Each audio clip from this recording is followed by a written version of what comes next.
चलिए हम शुरू करते हैं। देखिए आज थोड़ा सा मैं इंट्रोडक्शन देने वाला था आपको ईएसआईसी और ईपीएफओ संस्थान के बारे में। फिर मैंने सोचा संस्थान का इंट्रोडक्शन तो बहुत कम होगा, कुछ शब्दों में ही किया जा सकता है, मुश्किल से 15-20 मिनट में उसका इंट्रोडक्शन किया जा सकता है। तो इसके इंट्रोडक्शन के बारे में हम दोबारा कभी बात करेंगे, ठीक है ना? चलेगा। आज हम बात करने वाले हैं आपके साथ हिंदी साहित्य का इतिहास और हिंदी साहित्य के इतिहास में काल विभाजन के बारे में।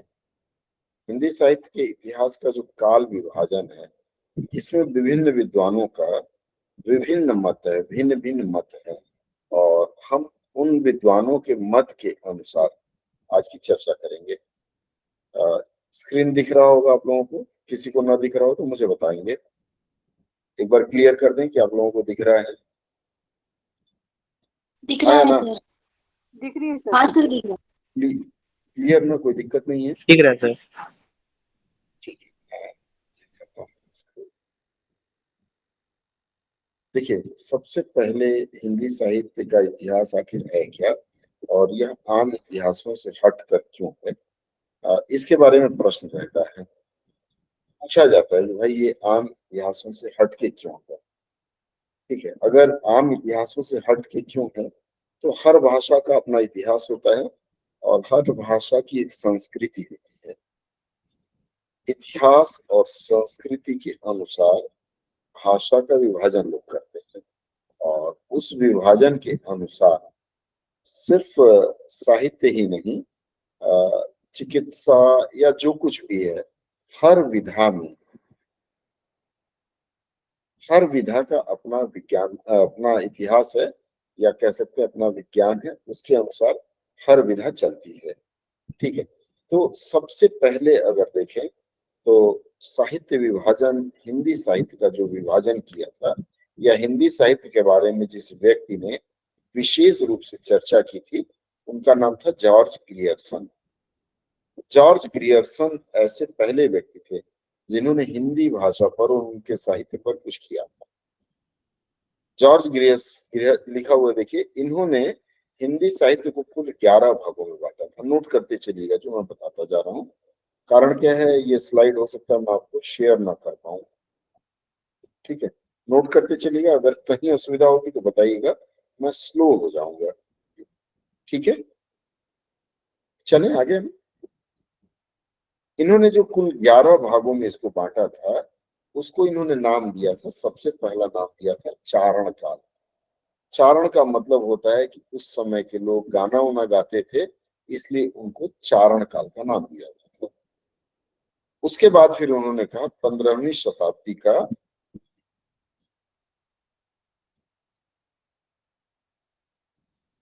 15वीं सदी का धार्मिक पुनर्जागरण काल, ये उन्होंने उसको दूसरा नाम दिया था, 15वीं सदी का पुनर्जागरण काल।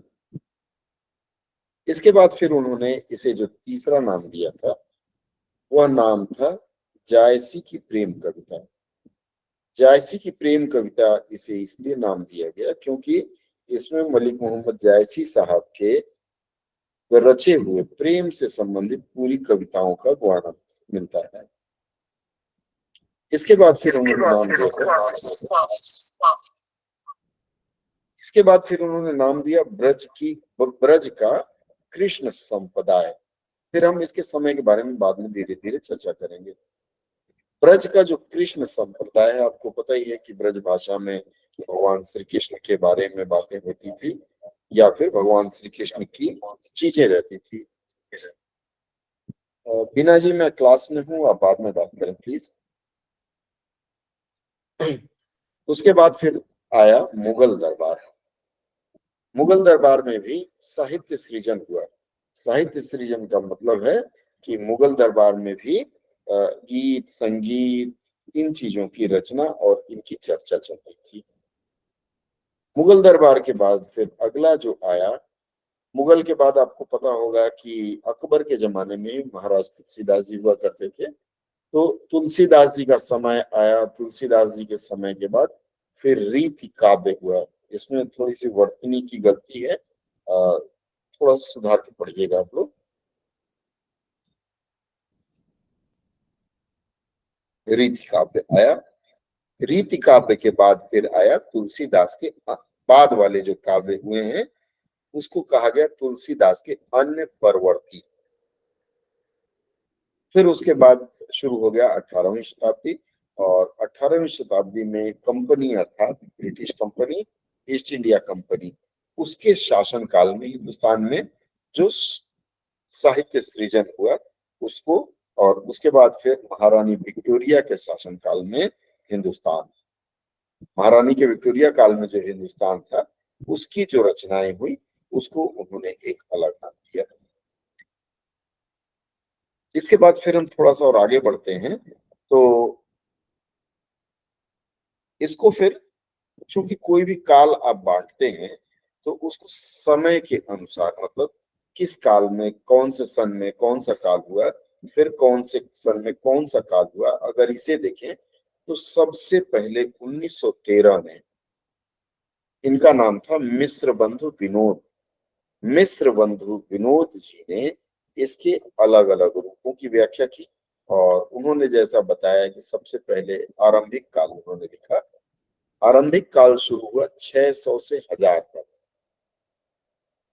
उसके बाद उत्तर आरंभिक, उत्तर आरंभिक का मतलब उत्तर मतलब बाद में, आरंभिक जो प्रारंभिक हुआ था उसके बाद वाला जो काल हुआ उसे इन्होंने 1344 से 1444 तक दिया, बीच के कुछ वर्ष इन्होंने नहीं दिया है। उसके बाद 1445 से 1560 तक को माध्यमिक काल इन्होंने बताया। इसके बाद फिर अगला इन्होंने प्रौढ़ माध्यमिक काल बताया जो 1561 से 1580 तक था। इन सब में से प्रश्न पूछा जा सकता है।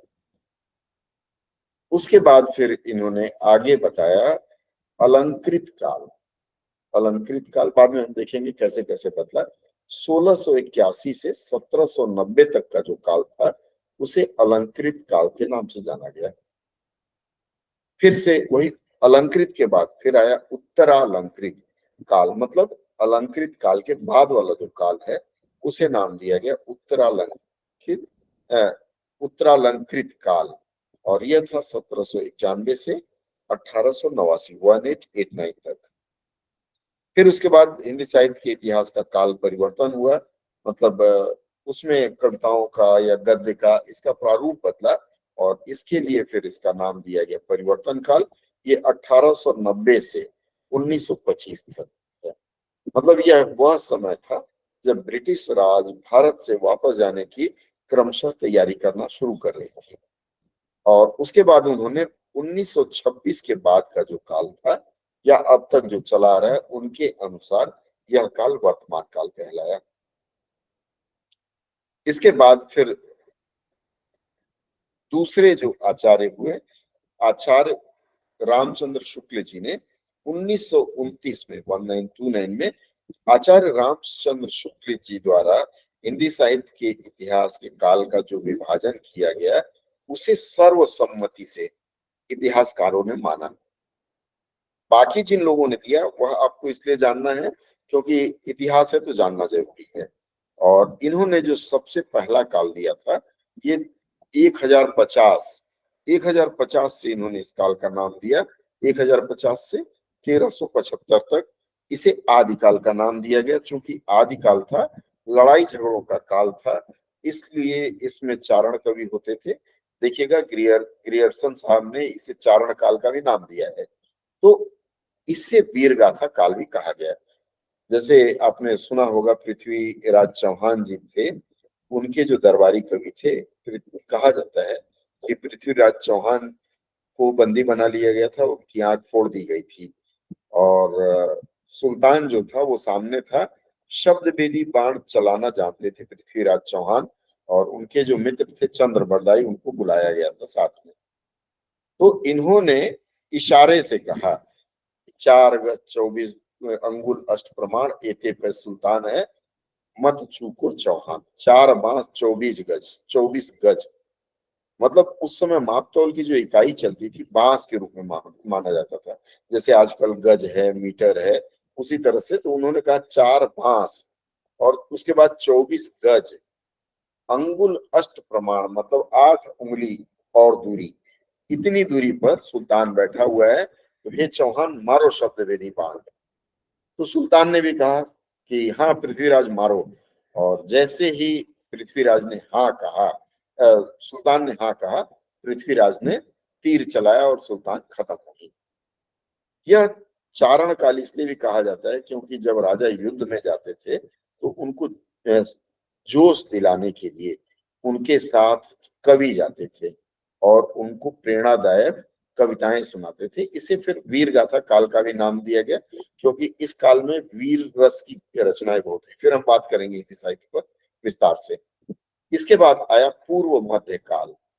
चूंकि लोग धीरे धीरे अब युद्ध से विमुख होना शुरू किए थे तो इसे भक्ति काल का भी नाम दिया गया।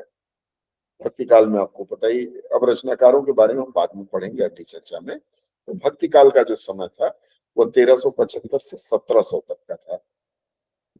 इसके बाद फिर भक्ति से लोग उगने लगे तो रीति काल मतलब श्रृंगार काल में, रीति मूलतः कहा जाता है कि इसमें दोनों चीज आती है, रति भी आती है और रीति मतलब तरीका भी आता है, मतलब तरीका बदलने लगा। तो रति और रीति, इसे श्रृंगार काल भी कुछ लोगों ने कहा है। यह उत्तर मध्य काल शुक्ल जी ने कहा है इसे, और यह आपका 1700 से लेकर के 1900 तक रहा। यहां तक कविता के रूप में, सिर्फ काव्य के रूप में साहित्य का सृजन होता था। इसके बाद 1900 के बाद से जो साहित्य सृजन हुआ उसमें गद्य का भी प्रवेश हुआ। उसे आधुनिक काल भी कहा गया शुक्ल जी द्वारा, और फिर उसे उन्होंने गद्य काल भी कहा। तो कई बार यह प्रश्न भी आता है कि गद्य काल कब से कब तक है, तो कंफ्यूज ना होकर के बड़ी ईमानदारी से कह दीजिए कि 1900 के बाद से जो काल शुरू हुआ वह गद्य काल के नाम से जाना जाता है। फिर उसके बाद आए डॉक्टर राम कुमार वर्मा जी। डॉक्टर राम कुमार वर्मा जी ने बताया था, उनकी बात को भी लोगों ने ध्वनि मत से माना था, लेकिन शुक्ल जी का ही ज्यादा उचित मानिएगा। ठीक है, तो डॉक्टर राम कुमार वर्मा जी ने सबसे पहला जो दिया था वह बताया था उन्होंने आदिकाल, और आदिकाल उन्होंने बताया था 7वीं शताब्दी के मध्य से 14वीं शताब्दी के मध्य तक। इन्होंने बीच का हिस्सा लिया। देखिए, कोई भी सदी शुरू हो रही उस समय का नहीं दिया है। इसके बाद फिर इन्होंने इसे भक्ति काल का नाम दिया। वह 14वीं शती से के मध्य से 17वीं शती के मध्य तक बताया। 14 से 17 के मध्य देखिएगा, इसमें शती शब्द का प्रयोग हुआ है। शती मतलब शताब्दी का ही अंश है, छोटा रूप मान सकते हैं। इसके बाद इन्होंने जो दूसरा काल दिया, इन्होंने 17वीं शती के मध्य से 19वीं शती के मध्य तक को रीतिकाल का नाम दिया। रीतिकाल शुक्ल जी ने भी रीतिकाल का नाम दिया था, इन्होंने भी रीतिकाल नाम दिया था। उसके बाद फिर इन्होंने नाम दिया आधुनिक काल। आधुनिक काल 19वीं सदी के मध्य से इन्होंने बताया। उसके बाद अगर मैं बहुत फास्ट हो जाऊं तो मुझे रोक दीजिएगा। यहां तक आप लोगों को समझ में आई बात जो मैं बताना चाह रहा था? किसी को कोई संदेह हो तो पूछ सकते हैं। मेरी आवाज आ रही है ना आप लोगों को? जी सर आ रही। हाँ आ रही तो बताइएगा, नहीं तो मुझे लगेगा कि शायद मैं बोल रहा हूँ और हवा में आवाज चली जा रही है। इसके बाद फिर आया डॉक्टर हजारी प्रसाद द्विवेदी जी का। हजारी प्रसाद द्विवेदी जी ने सबसे पहला जो बताया वह उन्होंने बताया आदिकाल। आदिकाल उन्होंने 1000 से 1400 वाला, मतलब घुमा फिरा के यह जो समय है, जैसे इसके पहले उन्होंने बताया था 7वीं सदी, मतलब 700 से लेकर के इन्होंने 300 वर्ष छोड़ दिया है। अपने अपने हिसाब से इन साहित्यकारों को जो भी अवधि मिली जिसमें इन्हें रचनाकार मिले उसके अनुसार इन्होंने वर्णन किया है। तो डॉक्टर हजारी प्रसाद द्विवेदी जी ने 1000 से लेकर के 1400 तक का जो समय था उसे आदिकाल कहा था। फिर इन्होंने भक्ति काल 1400 से लेकर के 1600 वाले समय को कहा, मिलता जुलता है देखिएगा शुक्ल जी से। इसके बाद फिर इन्होंने रीतिकाल कहा। रीतिकाल इन्होंने बताया 1600 से लेकर के 1950 तक, और फिर इन्होंने 1950 से लेकर के अब तक, मतलब जो काल अब जारी है, उसे इन्होंने आधुनिक काल का नाम दिया था। इसके बाद यहाँ तक काल विभाजन है जो आपको जान लेना चाहिए, बहुत आसान है। क्योंकि अगर वहां आपसे काल विभाजन के बारे में जिस साहित्यकार का पूछा जाए, आप उन साहित्यकार के अनुसार काल विभाजन करेंगे, या फिर अगर आपसे प्रश्न पूछा जाए कि हिंदी साहित्य के इतिहास के काल विभाजन के बारे में बताएं, तो वहां उत्तर देते ही आप शुरू करेंगे कि सर, हिंदी साहित्य के काल विभाजन की अगर हम बात करें तो हिंदी साहित्य के काल विभाजन को विभिन्न साहित्यकारों ने विभिन्न विभिन्न समय पर निर्धारित किया है। सबसे पहले जो साहित्यकार थे, या कह सकते हैं जो विद्वान व्यक्ति थे, जॉर्ज ग्रियर्सन साहब थे। उन्होंने ऐसा बताया, फिर ऐसे ऐसे करके आप इसको बताएंगे तो उसमें क्या होगा, आपके जो इंटरव्यूअर होंगे, साक्षात्कार जो ले रहे होंगे, सब्जेक्ट एक्सपर्ट, उनको आपकी बातें रुचिकर लगेंगी, तो संभावना यह है कि आपको अंक भी अच्छे प्राप्त होंगे। ठीक है, चलिए अब हिंदी की विकास यात्रा। यह भी एक बहुत बड़ा यक्ष प्रश्न रहता है कि आखिर हिंदी भाषा आई कहाँ से। कई लोगों का मानना है कि हिंदी मतलब ये जो सिंधी होता था उसका बिगड़ा हुआ रूप है। सिंधु नदी के किनारे के लोग बसे हुए, वह सिंधी सिंधी से फिर हिंदी बन करके आया।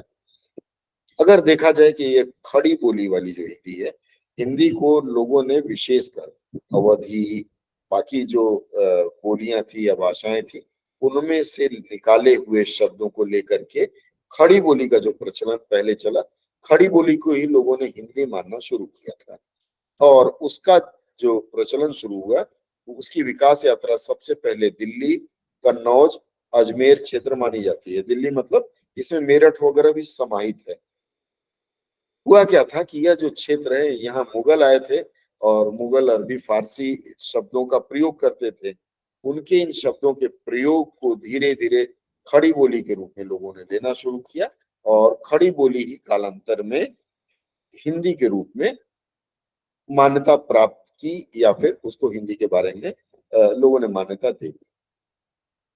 और यह माना जाए कि हिंदी साहित्य में सबसे बृहद रचना अगर कोई है तो वह पहली रचना है पृथ्वीराज रासो।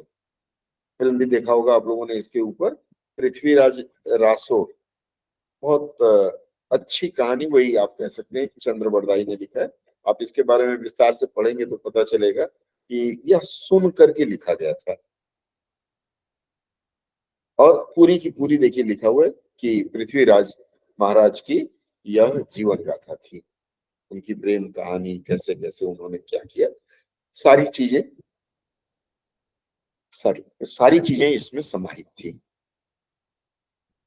अब थोड़ा सा एक काल हम और देखते हैं, आदिकाल हम फिर चर्चा करेंगे।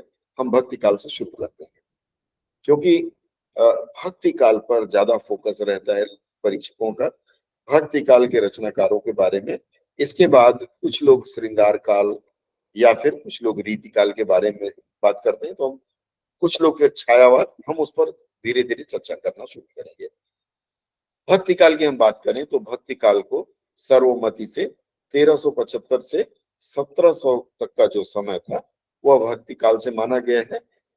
ये जो भक्ति काल थी, या भक्ति काल की जो रचनाएं थी, समस्त रचनाएं भक्ति भावना से भरपूर थी, भक्ति भावना से ओतप्रोत थी, इसलिए भक्ति काल कहा गया। अब ये जो भक्ति काल है यह दो भागों में खंडित हुआ, या दो भागों में विभाजित हुआ, और जो भाग विभाजित हुए उन्हें काव्य की धाराएं कही गई। पहली जो काव्य धारा निकल कर आई वह हुई निर्गुण भक्ति द्वारा। निर्गुण मतलब किसी को भी भगवान के रूप में नहीं पूजा गया। इसमें आप देखिएगा उद्धव जी की रचना है खूब। जब उद्धव जी आते हैं ग्वाल वालिनों को समझाने कि भाई कहाँ पड़ी हो तुम लोग कृष्ण के चक्कर में, ये निर्गुण भक्ति करो, कृष्ण कोई थोड़े ही भगवान है या फिर मनुष्य, इस तरह के तो निर्गुण भक्ति धारा थी। और उसके बाद फिर सगुण भक्ति धारा, दो धाराएं चली। फिर आगे चल करके निर्गुण भक्ति धारा को दो भागों में फिर बांटा गया। इसमें सबसे पहला जो आया वह है संत काव्य। मतलब निर्गुण कई संत थे, जिसमें कुछ लोगों का मानना है कि कबीरदास भी निर्गुण में ही आते हैं, क्योंकि उन्होंने किसी भी भगवान की बात नहीं की। और उन्होंने कई पंथों के पूजा पाठ के तरीकों को भी उन्होंने उस पर कटाक्ष किया है। ठीक है, तो ये संत काव्य, इसे ज्ञानाश्रयी शाखा के रूप में भी जाना जाता है। और इसके बाद इसके जो प्रमुख कवि रहे इस समय के, उनमें कबीरदास जी हैं। कबीरदास जी के बाद फिर नानक देव हैं, फिर दादू दयाल आए, रैदास आए, मलूक दास आए। दास मलूका कह गए सबके राजा राम। ये आप लोगों ने सुना होगा, अजगर करे न चाकरी, पंछी करे न काम। ये मलूक दास बाबा वही थे। उसके बाद फिर सुंदरदास आए, सुंदरदास के बाद धर्मदास आए, और इस तरह से लंबी परंपरा है। लेकिन मुख्य रूप से ये रचनाकार हैं, क्योंकि ये संत हैं, रचनाकार नहीं है। ये अपना मस्त होके गाते थे, और इनके जो भक्त लोग थे, इनके भक्त लोग इनकी रचनाओं को लिपिबद्ध करते थे, और लिपिबद्ध करके फिर उनकी रचनाएं प्रकाशित हुई, बहुत बाद में हुई। इसके बाद फिर हम आगे आते हैं। अगली जो धारा बनी, उस धारा को सूफी काव्य कहा गया, मतलब निर्गुण भक्ति धारा।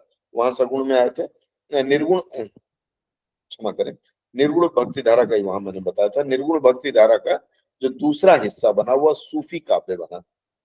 सूफी काव्य जो बना, सूफी लोग थोड़ा बहुत मस्जिदों से प्रभावित थे, या यह कह सकते हैं कि मस्जिदों में जो गीत कव्वालियां या उनके लिए जो रचनाएं हुई, वह सूफी काव्य धारा में निकल गई। सॉरी, सूफी काव्य धारा को प्रेमाश्रयी शाखा भी कहा गया। और इसमें सूफियाना आप लोगों ने सुना होगा, आजकल तो लोगों ने बदल दिया है इसका। इसमें जायसी साहब का नाम आता है, कुतुबन जी का नाम आता है, मंझन थे, शेख नवी थे, कासिम शाह थे, नूर मोहम्मद। देखिए, समस्त लोग यहाँ इस्लाम के फॉलोअर हैं, इस्लाम मानने वाले हैं, मुस्लिम हैं, क्योंकि ये मस्जिदों में गाई जाती थी सूफी, या फिर उनकी धाराओं में गाई जाती थी। तो ये सूफियाना में ये जो नाम मैं आपको बता रहा हूँ, ये प्रमुख कवियों के नाम है, प्रमुख रचनाकारों के नाम है। तो इनको फिर हम लोग बीच में पढ़ेंगे, इनकी दो एक रचनाएं, और उस पर हम लोग मंथन कर लेंगे। क्योंकि देखिए, आप लोग ऐसे परीक्षा के लिए जा रहे हैं जिसे कमजोर मत समझिएगा। जो अविवाहित बच्चे हैं, जिस दिन यूपीएससी क्वालिफाई करेंगे, उस दिन अपना स्टेटस लगाएंगे कि मैं यूपीएससी क्वालिफाई कर गया, दहेज का रेट धड़ से बढ़ा देंगे सब अपने आप।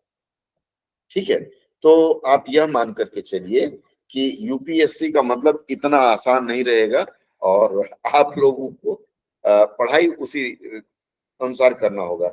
मैं छोटा सा एक, जस्ट मोनोटोनस ना हो जाए, तो हमारी शादी के समय एक कविता चलती थी। वहां कहा जाता था, इंटर लिंटर, इंटर मतलब 12वीं पास, और घर अगर लिंटर का है तो इंटर लिंटर 10,000, मतलब उसका दहेज 10,000 होता था उस जमाने में। मैं 89 की बात कर रहा हूँ, 91 की। और फिर बीए बीएससी 20,000। तो बीएससी की बात बहुत कम लोग पढ़ते ही थे, इंटर लिंटर 10,000। उसी तरह से आप भी यूपीएससी में जाएंगे ना, तो आप लिखिएगा मैं दहेज नहीं लूंगा, और लिख करके फिर बैनर टांगिएगा। चलिए आगे बढ़ते हैं हम लोग। भक्ति काल, ये मैंने छायावाद वाली बात कर दी। भक्ति काल में फिर सगुण भक्ति, निर्गुण हमने बताया, निर्गुण के बाद फिर भक्ति धारा आई, सगुण भक्ति धारा। और यह जो सगुण भक्ति धारा हुई, इसके भी दो शाखाएं बनी। अब सगुण भक्ति धारा में राम और कृष्ण आ गए। किसी ने राम की पूजा की और किसी ने कृष्ण की। आपको पता है कि राम की पूजा करने वाले तुलसीदास जी थे, और कृष्ण की पूजा करने वाले में रसखान वगैरह आए थे। ठीक है, तो रामाश्रयी शाखा के जो प्रमुख कवि थे, मतलब जो राम के हुए वो रामाश्रयी हो गए, जो कृष्ण के आश्रय में गए वो कृष्णाश्रयी हो गए। अब रामाश्रयी जो शाखा थी, उसके जो प्रमुख कवि है जिनके बारे में हमें जानना चाहिए, उनका नाम है तुलसीदास, फिर अग्रदास, नाभादास, केशवदास, हृदय राम, प्राणचंद, और महाराज विश्वनाथ सिंह और रघुनाथ सिंह। रघुनाथ सिंह और महाराज विश्वनाथ सिंह, प्राणचंद, इन तीन लोगों के बारे में मैंने भी नहीं पढ़ा था। अब पहली बार मैं इनको देख रहा हूँ, तो जो पहली बार दिखे उसके बारे में थोड़ा सा ज्यादा उत्सुकता दर्शानी चाहिए। फिर कृष्ण भक्ति वाले जो है कृष्णाश्रयी शाखा कहा गया। और इसके प्रमुख कवि हैं बाबा सूरदास, नंददास, कुंभन दास, शीत स्वामी, गोविंद स्वामी, चतुर्भुज दास, कृष्णदास, मीरा, रसखान और बाबा रहीम। ठीक है, इन्होंने कृष्ण भक्ति पर खूब रचा है। और मुझे याद है, पता नहीं आप लोगों ने पढ़ा है कि नहीं पढ़ा है, मैंने रसखान के सवैये खूब पढ़े हैं जब मैं 9वीं में था। फिर बाबा रहीम का हमने पढ़ा है, कुछ सूरदास का पढ़ा है। तो बाकी जो नहीं पढ़ा है उसको हम लोग पढ़ लेंगे। इसके बाद आते हैं अगला जो हमें पढ़ने लायक है, वह है कि इसमें 4 प्रमुख कवि थे। उन कवियों के नाम पर फिर अलग से एक धारा निकली। वहां तो कृष्ण भक्ति राम भक्ति निकली ही। ये जो कबीर दास जी थे 1398 से 1518 तक, या मलिक मोहम्मद जायसी साहब थे 1477 से 1542 तक, या फिर बाबा सूरदास थे 1478 से 1583, या फिर बाबा तुलसीदास थे, इन लोगों की फिर काव्य धारा अलग अलग मान्यता प्राप्त की। कबीरदास जी के उनकी काव्य धारा कैसी थी, जायसी बाबा के कैसी थी, सूरदास के कैसे थे, तुलसी बाबा के कैसे थे, इनकी काव्य धाराओं के बारे में भी फिर प्रश्न आता है। तो हम फिर बाद में इन लोगों की काव्य धारा के बारे में भी एक सेशन करेंगे। उसके बाद फिर आता है रीतिकाल। रीतिकाल की अगर हम बात करें तो रीति का मतलब मैंने बताया रति, या फिर एक मिनट, हाँ, रीति का मतलब होता है रति, रति का मतलब होता है श्रृंगार। और कुछ लोगों ने इसको रीति रिवाज के रूप में लिया, तो इसे 1700 से 19 तक माना गया है, यानी 1643 ईस्वी से। क्या करेंगे सर रीति को बताएं? मतलब शैली भी हो सकती है ना? हाँ, शैली, वही तरीका या शैली। और नहीं तो रीति तो श्रृंगार से भी जुड़ा हुआ है। ठीक है, इस काल में अधिकांश कवियों ने क्या किया, रीति का मतलब परिपाटी हो गई, बंधी बंधाई। ठीक है, और इस काल की अधिकांश कवियों ने, मैंने जैसे बताया कि श्रृंगार वर्णन, अलंकार प्रयोग, छंदबद्धता, मतलब जो उनकी रचनाएं हुई, सारी बीच नारी है कि नारी बीच सारी है, या फिर और भी कई हैं, हम पढ़ेंगे उसमें। तो इन्होंने श्रृंगार वर्णन खूब किया, नक्षिक वर्णन जिसे कहा गया है। अब जब श्रृंगार वर्णन होगा तो उसमें अलंकार का खूब प्रयोग होगा और छंदबद्धता भी रहेगी, अन्यथा इस तरह की कविता आप कर नहीं पाएंगे। तो इससे बंधे ही रह गए। और इसमें आपको घनानंद का नाम आता है, बोधा जी आते हैं, ठाकुर जी आते हैं, गोविंद सिंह जैसे लोग आते हैं। इन लोगों ने जो रचना की, जैसे गंगानंद का जो है अलग ही ढंग का आपको मिलेगा। तो इन्होंने रीति मुक्त कविता की, मतलब इनकी कविताएं रीति से हटकर हैं। आप इनकी कविताएं पढ़े होंगे या पढ़ेंगे तो आपको आनंद आएगा, और आप देखेंगे कि नहीं, ये रीति से काफी हटकर है। तो इनको नोट रखिएगा आप लोग कि ये रीति काल के भले ही थे, लेकिन इन्होंने रीति मुक्त कविताएं की थी। ठीक है, इसके बाद इस काल को और भी नाम दिया गया, रीतिबद्ध किसी ने कहा, किसी ने रीति सिद्ध कहा, और किसी ने रीति मुक्त कहा। मतलब इसे 3 भागों में लोगों ने बांटा है। पहला रीति सिद्ध, एक मिनट, हाँ, हेलो,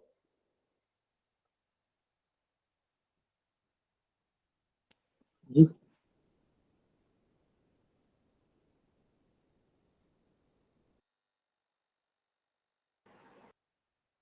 ठीक है, आगे हम बढ़ते हैं। तो इनके 3 भाग बनाए गए, उसमें एक एक भाग को अलग अलग नाम दिया। रीतिबद्ध मतलब जो रीति के साथ बांध के चले, रीति सिद्ध मतलब उनको तो उसी की महारत मान लिया गया, और रीति मुक्त जिन्होंने रीति मुक्त मतलब रीति से नहीं चले। और इस काल के जो प्रमुख रचनाकार हैं जिन्हें आपको थोड़ा बहुत टच करके निकलना है, ये लोग हैं केशवदास 1546 से 1618 तक। और फिर इसके बाद बिहारी बाबा हैं। बिहारी बाबा की भी रचनाएं बड़ी अजीब होती थी।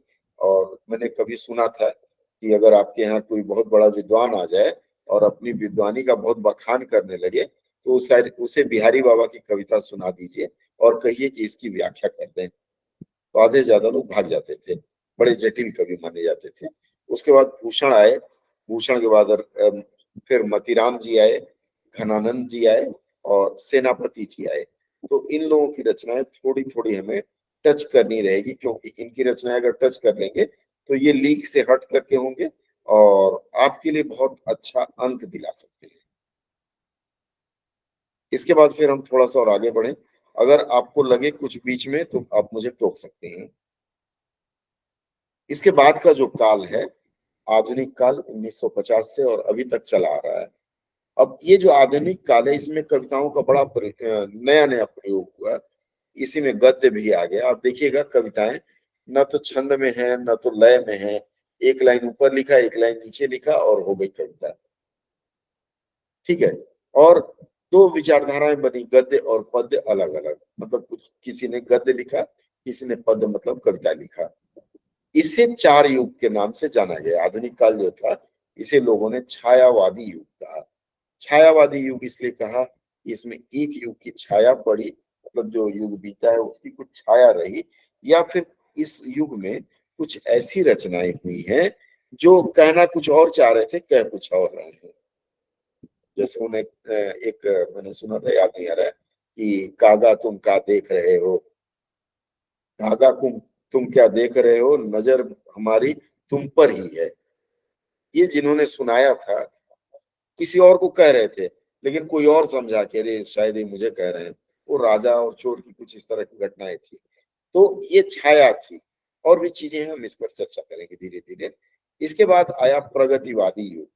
प्रगतिवादी साहित्य रचे गए। इसमें आप कह सकते हैं कुछ राजनीति से प्रेरित रचनाएं भी मिलेंगी आपको। जैसे प्रगतिवाद में फिर कुछ कम्युनिस्ट विचारधारा के लोगों की भी रचनाएं मिलेंगी। और उसके बाद फिर प्रयोगवादी युग आया। जैसे मैंने एक कविता आप लोगों को सुनाया था कि मैंने शुरू किया था कि मैं सड़क पे जा रहा था, अचानक मैं कुछ भूल गया। और यहाँ से मैंने अपनी कविता की शुरुआत की थी। क्या भूल गया, तो मैंने जेब में हाथ डाला, कुछ था भूल गया। मतलब ये पूर्णतः प्रयोगवादी था कि चल गई तो चल गई, नहीं चली तो कोई बात नहीं। और उसके बाद फिर इसमें यथार्थ की भी काफी रचनाएं हुई हैं और इसे यथार्थवादी युग के नाम से भी जाना जाता है। मतलब किसे, चार नाम से, छायावादी, प्रगतिवादी, प्रयोगवादी और यथार्थवादी। और यह आधुनिक काल है हिंदी साहित्य का। इसमें अगर देखा जाए तो गद्य में भारतेंदु युग, उसके बाद द्विवेदी युग, उसके बाद बाबा शुक्ल युग और प्रेमचंद युग। ये चार, एक दो तीन चार पांच, और छठा नाम दिया गया अद्यतन युग। मतलब इस काल को छह नाम दिया गया। ठीक है, ये छह नाम है। आप लोग स्क्रीनशॉट ले सकते हैं या फिर नोट कर सकते हैं। मैं थोड़ा समय देता हूँ आपको, इसको नोट कर लीजिए। नोट कर लें तो मुझे बता दें कि आपने नोट कर दिया है।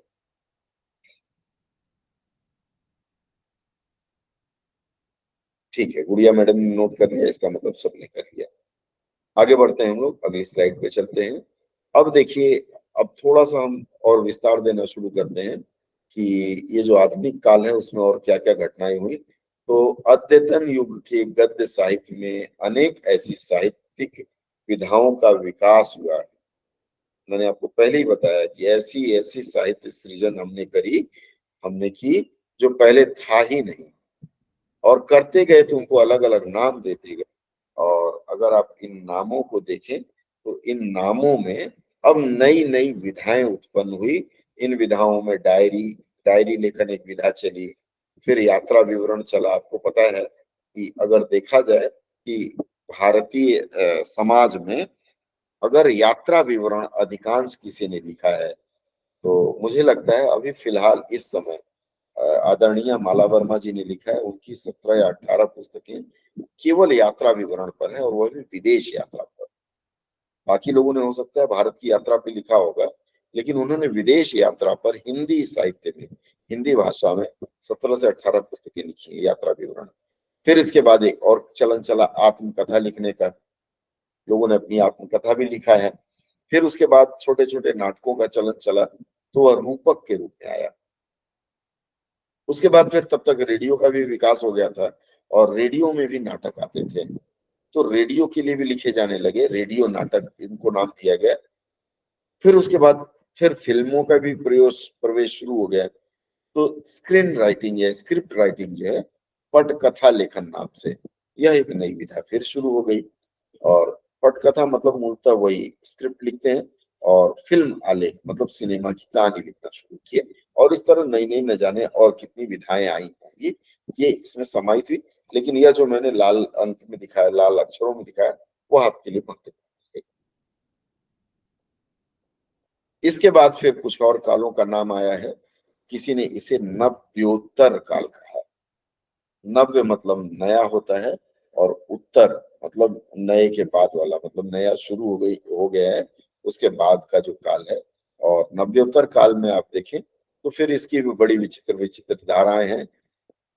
सबसे पहली जो इसकी धारा है, उसमें है पश्चिम की नकल को छोड़ एक अपनी वाणी पाना। मतलब कुछ लोगों ने शेक्सपियर वगैरह को भी हिंदी साहित्य में जोड़ने का प्रयास किया था, तो फिर धीरे धीरे कुछ लोगों ने उसको छोड़कर, उसका नकल छोड़कर अपनी एक विशिष्ट पहचान बनाने का प्रयास किया। फिर अतिशय अलंकार से परे। अतिशय अलंकार आपको पता है, हम जब हिंदी व्याकरण पढ़ेंगे तो अतिशय अलंकार की बात करेंगे, क्योंकि आप लोग इस लेवल पर हैं कि आपको पता होना चाहिए। नहीं है तो बताइएगा, मैं फिर चर्चा कर लूंगा। तो अतिशय अलंकार से हट करके सरलता की ओर लोग बढ़े। और फिर जीवन समाज के प्रश्न पर असंदिग्ध विमर्श चलने लगा। मतलब जीवन क्या है, समाज क्या है, ये मूलतः अगर आप देखेंगे तो एक कॉमरेड वाले काल काल रहे हैं।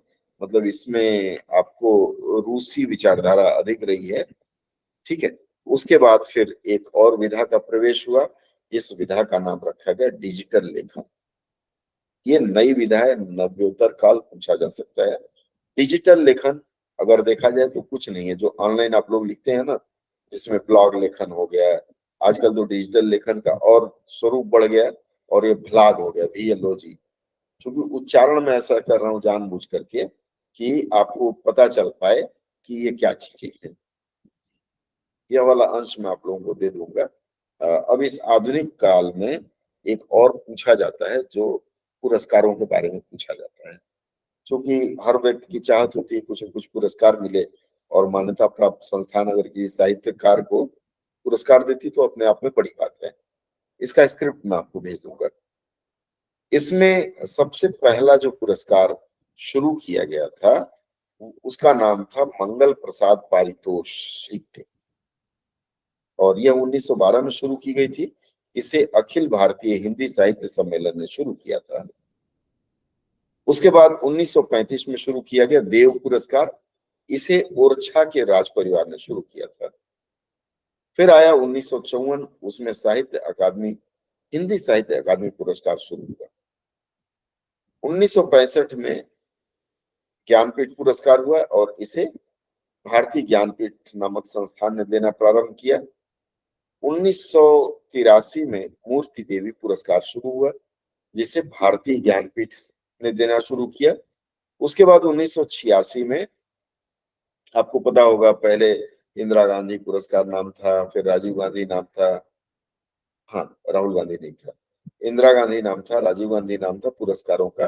बाद में फिर जैसे जैसे सरकारें बदली, तो उसे राजभाषा कीर्ति पुरस्कार का नाम दे दिया गया। और राजभाषा कीर्ति पुरस्कार देती है राजभाषा विभाग, गृह मंत्रालय, भारत सरकार। और यह जानना आपके लिए महत्वपूर्ण रहेगा कि राजभाषा कीर्ति पुरस्कार में क्या है, कैसे है। हम इस पर विस्तार से एक दिन चर्चा करेंगे। उसके बाद फिर अगला पुरस्कार दिया गया भारत भारती सम्मान।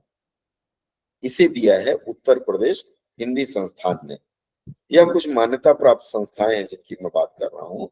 ऐसे तो आजकल बहुत सारी ऐसी संस्थाएं हैं कि पैसा लेकर पुरस्कार देती हैं।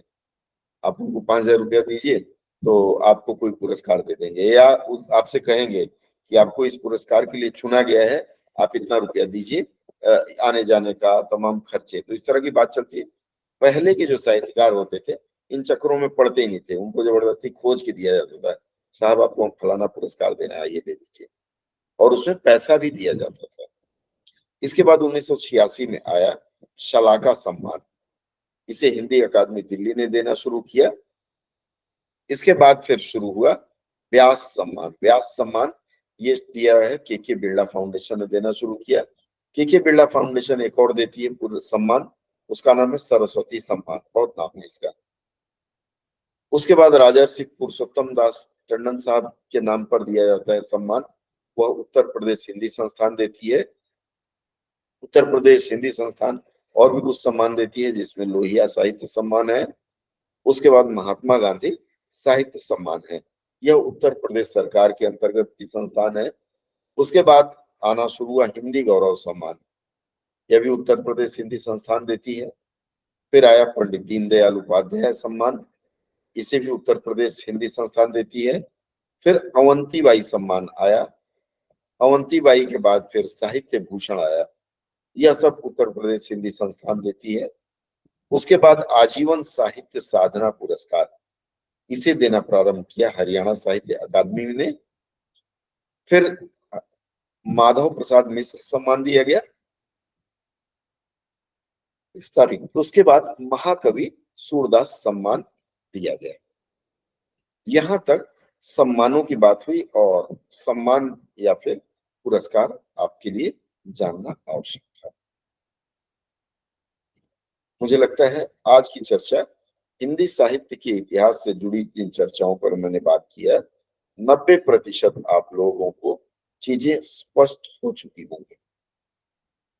जो लोग आज जुड़े हैं आज की चर्चा में या जो हमारे पुराने विद्यार्थी हैं, उनको मैं संभवतः यह पीडीएफ बना करके भेज दूंगा। अगर आप लोगों की इच्छा होगी तो इसकी चाहत जिन्हें होगी वह अपना निवेदन राजेश जी को दे सकता है, तो मैं उन्हें दे दूंगा। आप जिसको भी चाहिए राजेश जी से अपना निवेदन भेज दीजिएगा, राजेश जी आपको भिजवा देंगे।